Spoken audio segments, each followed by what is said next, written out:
Nah, apa hubungannya antara kebun mangga dengan mengelola perusahaan?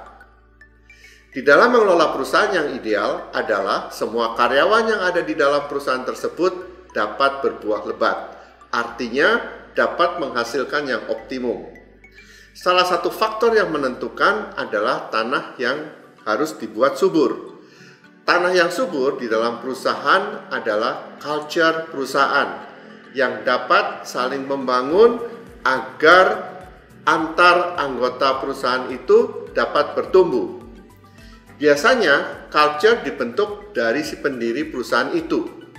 Bila pendiri perusahaan orangnya suka marah-marah, kemudian suka mencurigai orang lain, bisa jadi orang sekeliling pendiri tersebut juga akan mencurigai orang lain.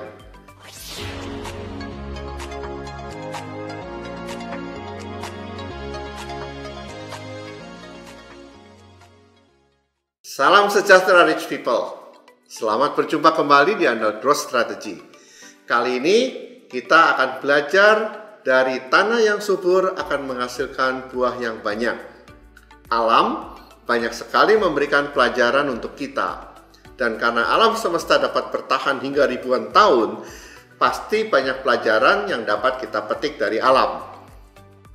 Pada saat saya remaja, ayah saya mempunyai pekarangan yang cukup luas untuk ditanam pohon mangga. Di situ ada sekitar 100 pohon mangga. Dan setiap hari ada orang yang membersihkan rumput liar yang tumbuh di antara pohon mangga. Dan secara berkala, tanahnya dicangkul agar gembur dan tidak padat.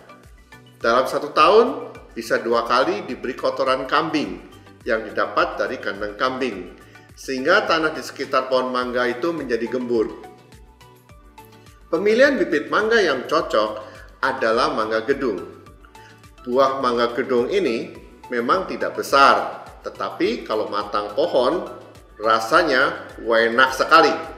Setiap kali panen, dapat menghasilkan buah yang cukup banyak. Dan mungkin dijual hasilnya lumayan juga, yang pada saat itu saya tidak tahu berapa nilai uang yang dapat diperoleh dari penjualan buah mangga tersebut. Saya melihat pekarang tetangga juga yang ditanam beberapa pohon mangga, tetapi hasil buahnya tidak sebaik yang ada di pekarangan ayah saya. Kalau saya perhatikan, pekarangan tetangga banyak rumput liarnya dan terlihat tidak dipelihara dengan baik. Nah, apa hubungannya antara kebun mangga dengan mengelola perusahaan? Di dalam mengelola perusahaan yang ideal adalah semua karyawan yang ada di dalam perusahaan tersebut dapat berbuah lebat. Artinya, dapat menghasilkan yang optimum. Salah satu faktor yang menentukan adalah tanah yang harus dibuat subur. Tanah yang subur di dalam perusahaan adalah culture perusahaan yang dapat saling membangun agar antar anggota perusahaan itu dapat bertumbuh. Biasanya, culture dibentuk dari si pendiri perusahaan itu.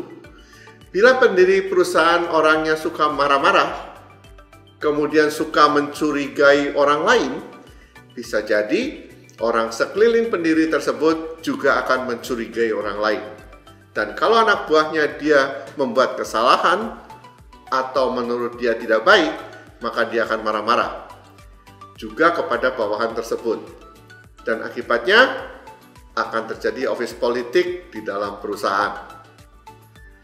Banyak orang yang ingin dekat dengan atasannya, dan caranya adalah dengan menceritakan kawan kantornya yang tidak benar atau gossiping. Dalam suasana kantor yang seperti ini, orang tidak dapat bertumbuh dengan baik dan pasti hasil pekerjaannya tidak akan optimum. Perusahaan tersebut akhirnya tidak efisien dan biaya operasi menjadi tinggi. Ini seperti pekarangan tetangga yang tidak dipelihara dengan baik. Banyak rumput liar yang tumbuh sehingga pohon mangganya tidak berbuah dengan baik. Membangun kultur perusahaan tidak bisa hanya dengan menulis poster di setiap dinding di dalam perusahaan. Karena kultur bukan dihafalkan. Founder harus memberikan contoh dengan tindakan yang harus dilakukan. Dan tentunya tindakan tersebut harus dari hati, bukan karena terpaksa.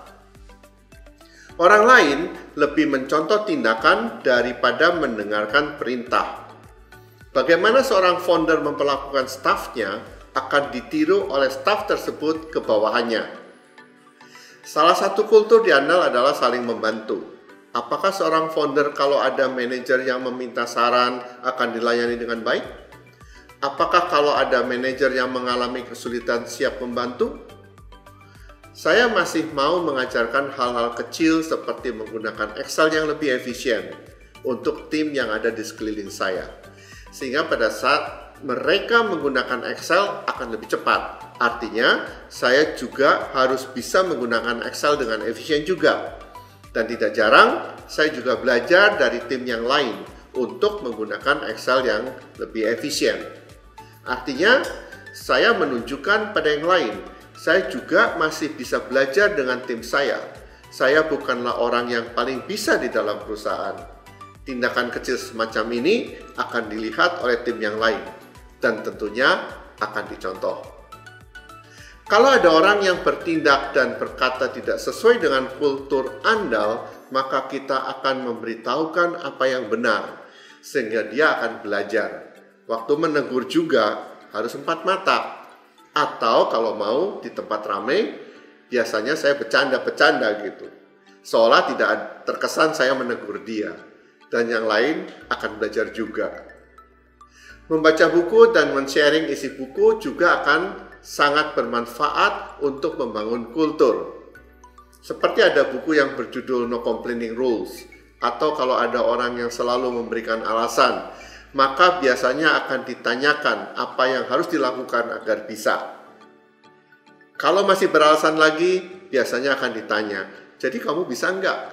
Kalau nggak bisa, ya nggak usah kasih tahu alasan sama saya. Dengan memberitahu hal-hal kecil seperti itu dan lingkungan yang mendukung, maka kebiasaan seseorang tersebut dapat berubah karena didorong oleh kultur yang kuat. Baik Rich People, sharing saya sampai di sini. Mudah-mudahan sharing saya kali ini dapat bermanfaat untuk mengembangkan bisnis Rich People. Bila ada yang ingin membahas kasus bisnis, dapat dituliskan dalam kolom komen.